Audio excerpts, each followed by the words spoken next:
Welcome to Thrive Radio. I'm your host, Amy Montgomery, entrepreneur and digital marketing agency owner. Today, my guest is Laurie McNaughton. He is a business coach that helps business owners grow their revenue, increase profits while reducing the hours they are working. Laurie, welcome to the program. Thank you for having me. I'm excited to be here. Yeah, so tell us about your journey. How did you become a business coach? Boy, that's a question I'm not sure we have enough time to answer. No, I'm kidding. I will make it as short and succinct as I possibly can. When I grew up, I wasn't the greatest student in the world. In fact, school wasn't my forte, but in my past 25, 26, 27, somewhere in there, I started reading books on personal development. And it just started to hook me on this idea of what? Learning is actually fun. I enjoy learning. And when I read a book and something makes sense to me, it puts into words what I think in my head. It gets me all going. So that started the journey. I started taking personal development courses. I started to get into professional development through some of the continuing education at the universities. Fast forward to 2003, I was looking to get into a business on my own because I've always been a top performer everywhere I've gone. And I thought, what? The people who make the most money are business owners. And I'm interested in, like most people, I hope, earning a fair amount of money. I'm not one of these, I need to be mega rich. I like to travel. I like to do things. So I need a certain amount of money to do that and enjoy life. So anyways, I came across a company. I won't mention their name just because I'm not with them anymore. They had this corporate culture and vision statement and they were an international business coaching company. And I started looking into their background stuff and hooked up with them to get more information about them. And I just thought to myself, this is like a perfect fit for me because I love teaching, I love presenting, I love coaching, I love working with people. And that was their whole thing. And I knew, because my whole background is sales and marketing, so I knew that there was a huge market for this because in my travels 20 years up and down the highways in Alberta, you see a lot of businesses come and go. People who put their entire life net worth into their business and struggled and didn't make it. So it's heartbreaking when you see that. So I knew there was a market for this. So I joined the company. I was with them for 15 years and just like a rocket ship in terms of learning. So it was a lot of fun. I hope that was just short. Yeah, no, that's great. Yeah. It's always good to know the journey that you've walked through because so many people out there love to give advice, but there's not as many people that have walked the walk. So that's great. What are some of the top mistakes people make when it comes to profitability? I think that one of the biggest reasons why so many business owners struggle to make profit is because they spend too much time on the 80% of activities instead of the 20% that gets them the most results. Understanding your profit margins. You need to know when you're making money. And you think, well, that just makes sense, Laurie. Like, who doesn't know that? Well, I've been doing this for almost 20 years now, and so many businesses, when I sit down and go through it. So tell me, what are your most profitable products or services that you sell? And they can't answer that question. So first of all, understanding how to properly mark up your business. And I always say it from this perspective, like you don't want to be average. If you look up your industry on the internet, Google it, what's the average net profit or gross profit, whatever you choose to look at for this industry, it's going to give you a number. And let's just say, for argument's sake, we're talking about net profit and it says it's 10%. Well, that means somebody's got 0% and somebody's got 20%. So you don't want to be 10%, you want to be 15%, you want to be 16%. And so, first of all, put your focus in on getting your products and services priced properly, but then make sure that all of your conversations and all of your marketing and right through your entire organization's customer service is all about adding value, because people don't shop price, they shop value. And if you look like a duck and you quack like a duck and you have feathers like a duck, well, you're going to sound like a duck. And a duck is whatever. I don't know if that made sense, but it's really about what makes you different than your competitors and how do you add more value than your competitors do. And that's where you're going to find your profit. How does your team dynamics affect your profitability? And what are the key things that are most important to focus on? That is a great question, Amy, because that's probably one of the things that costs a great deal of business owners their companies. I read a book by Jeff Smart called Who, Solving the Number One Business Problem, which is about people. And basically he said the difference between success and failure, especially as a startup, is going to be the people you hire. And so having a robust recruitment process that really digs into under the blankets, if I could call it that, in terms of who is this person and what do they represent? What are their strengths? What are their weaknesses? And what's going to show up when they're under stress? Most people have experienced this where they've been in touch with somebody who's in customer service who should not be in customer service. Yes. And it's not that they're not good people, it's just not a fit for them. So having a robust hiring system, and then I always say, like, would you send your hockey team out in a championship game without practicing? Of course not. Training, training, training. So when you hire somebody, have a robust system to hire, have a really good induction system or onboarding system, and then continually train them, continually train them. You can only ever get better. I don't care if they've been there for 10 years. If you continue to train them, something new is going to come up, something that's going to really sort of gravitate to the top, if I could say it that way. What are the 5 levers you focus on when coaching clients? The 5 levers are around profitability in the company.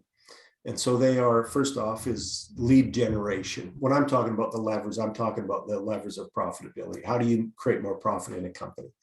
So the one is the lead generation strategies that you're using. The other is conversion rate. The other is number of transactions. So how many transactions does your company do in a day, a week, a month, a quarter, a year? How many transactions does your company do with, if you're in the service industry, with a particular customer?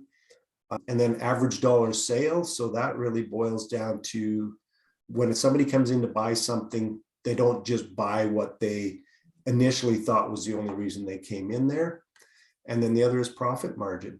Just to give you an idea of an average dollar sales strategy that I think is just gold is, let's just say you're going to paint your bathroom. You go, okay, well, I think I need about a gallon of paint and I need a paintbrush and a roller. And you go to the paint store and you say, hey, listen, this is what I want. This is the color that I want. And they say, great. While we're mixing this up and getting it blended, here's a list of what other people have used on small painting projects like yours that made their painting project go that much smoother. And so there might be edges, there might be drop cloths, there might be tape, whatever those are.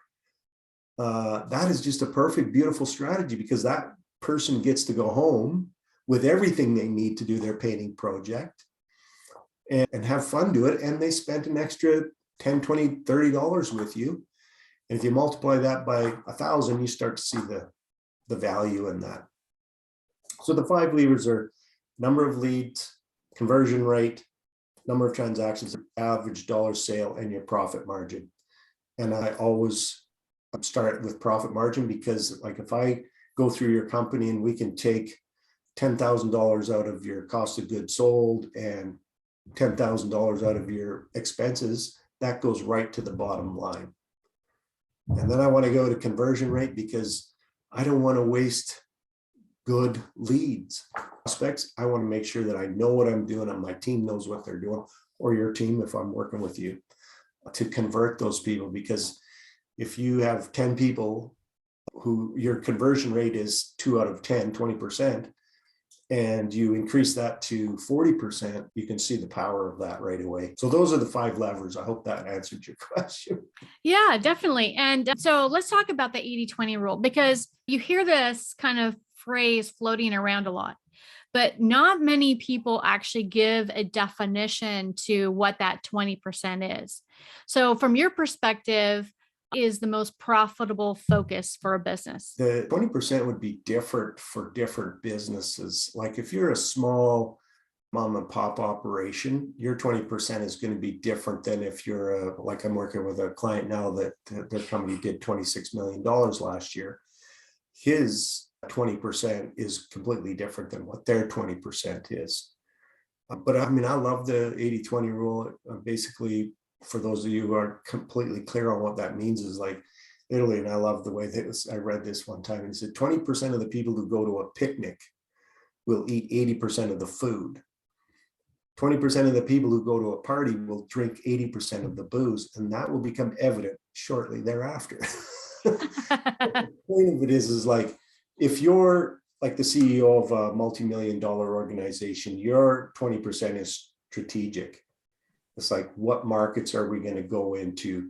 What are the best products and services that align with what we sell, where we can add additional value? Now that 20% would also be for a small company too, because if you have a small retail shop, part of your job as your 20% is to make sure that you're doing your research to find the right products and services that sell in your store, and also to look stuff that isn't selling, to sell it off, even if it's at a loss, and then use the money to buy those products and services that you sell more of. What's another great example of a 20%? If you're thinking about a salesperson, a 20% of what they need to do is to be making phone calls or going out and seeing people if they're outside sales. I've done this with a lot of clients where we literally have taken their entire year of customers and categorized them by the amount that they bought over that year. And it's always within 5%. So it could be 15%, could be 25% of their customers gave them 80% of the revenue that they consume. And so going back to your question about what should they be focusing in on, is like, okay, so how do we grow the 20% of those people that love us, obviously, and how do we move people up who are on the lower part of that to bring them into the 20%? And then strategically, how do we gently let some of these customers go because they cost you money? That's strategically one of the ways that you could have a big impact. If you're a service industry and you deal with the same customers on a regular basis, is to really analyze all of those clients and look, because there's 20% of them that for sure you're not making money, you're probably losing money on them. Send them a letter, say, hey, listen, we're taking a different direction with the way that we're doing our business right now, and we can't service you to the level that you need to be serviced. So here's some of our competitors who will be able to look after you.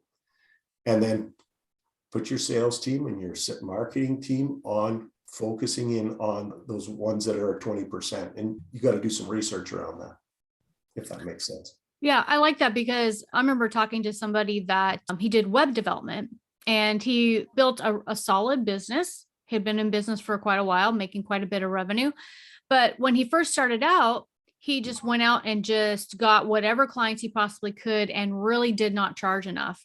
He was running, like, say, Google ads, and he was charging $300 a month, and he was losing money on every single one of them because he was having to pay workers to do the work, to manage their social. I think they was managing their social media and running ads. And he was like, it was chump change that he was charging them.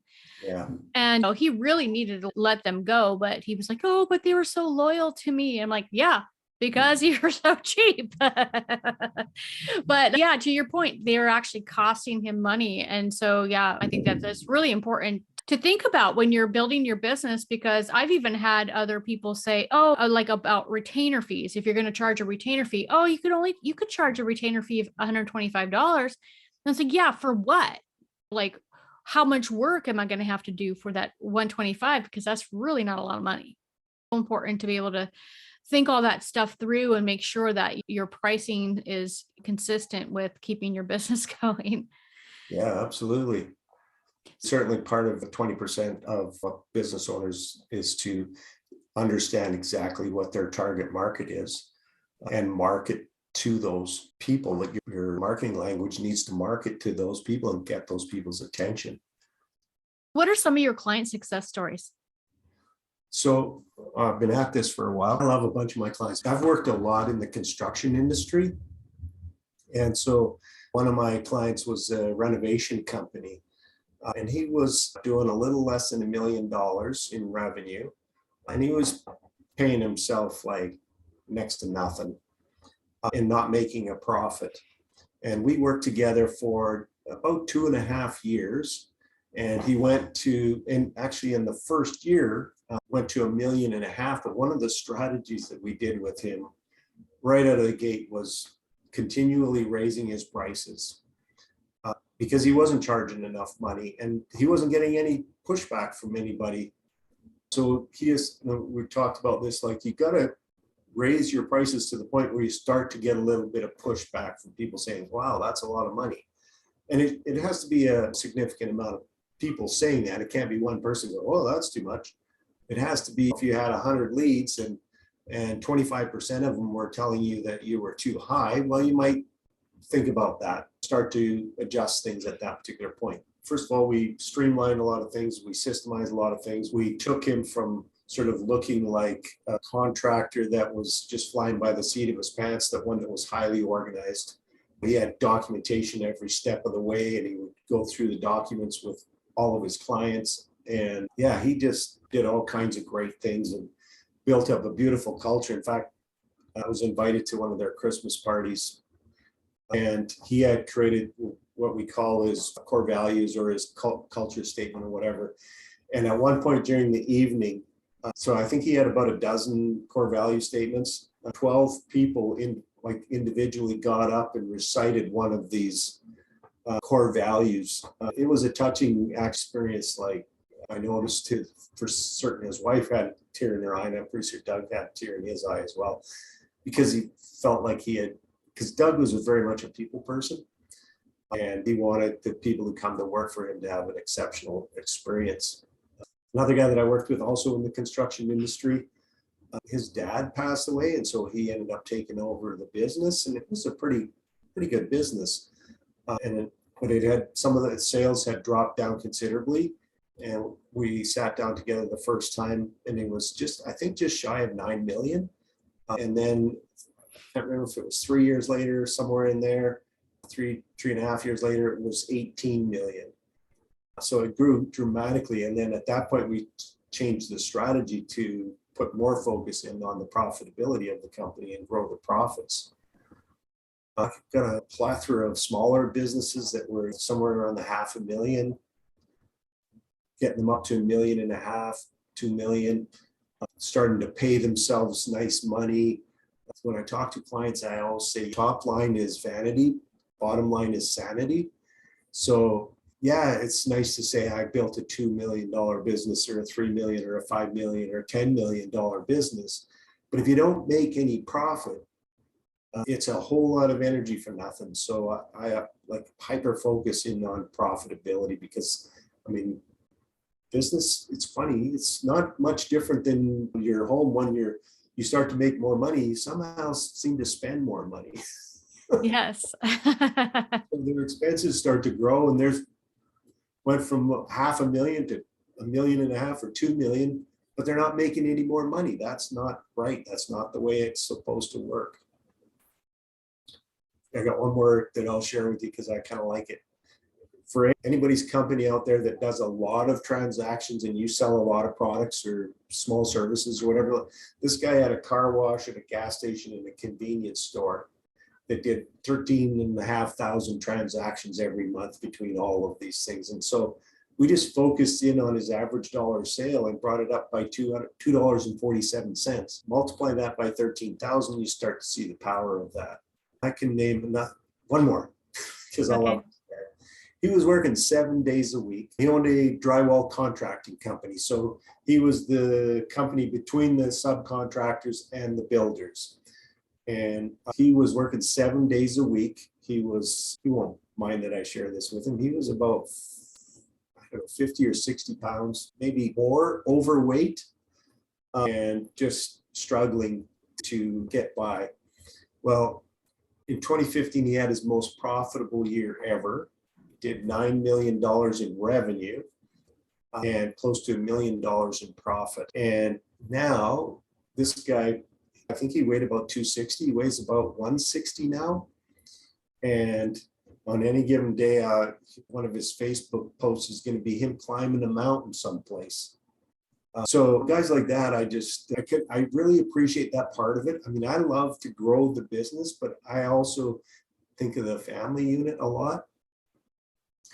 A lot of business people sacrifice everything to do with their families to build a business. And also now they are, or maybe not successful, but now they don't even have a family unit anymore.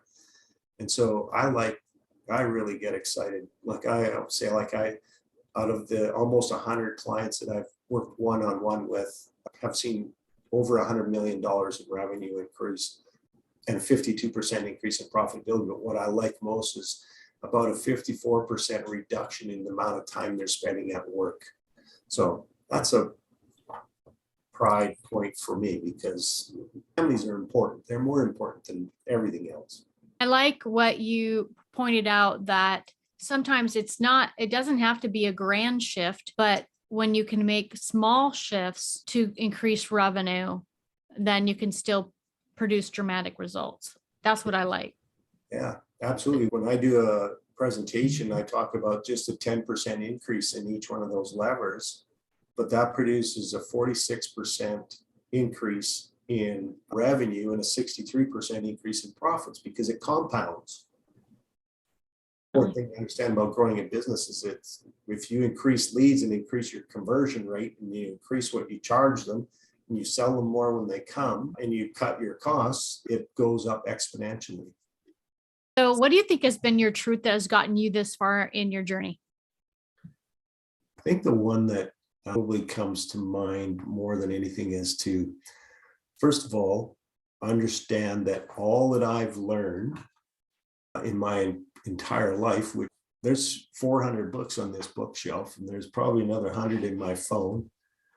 And I've been to 30 plus conferences around the world and done a dozen multi-day personal development things. So this idea of continuously learning is certainly a truth, if I could call it that. But the one thing I want to say that I think has a bigger impact is lowering people's stress levels. In my lifetime, so I'm like closer to the end than I am to the beginning, but I still got a long ways to go. And I've at times in my life experienced stress, unhealthy stress. And I think anybody that, when I say that, can go, oh yeah, I know exactly what you're talking about. Being able to bring that to business owners, to like with Vern, the guy that I was talking about, that guy was completely like stressed. I'm not sure he'd be alive today if he hadn't made those changes. And I don't mean that to say that in any kind of a light way. Like I said, he was way overweight, consuming way too much alcohol.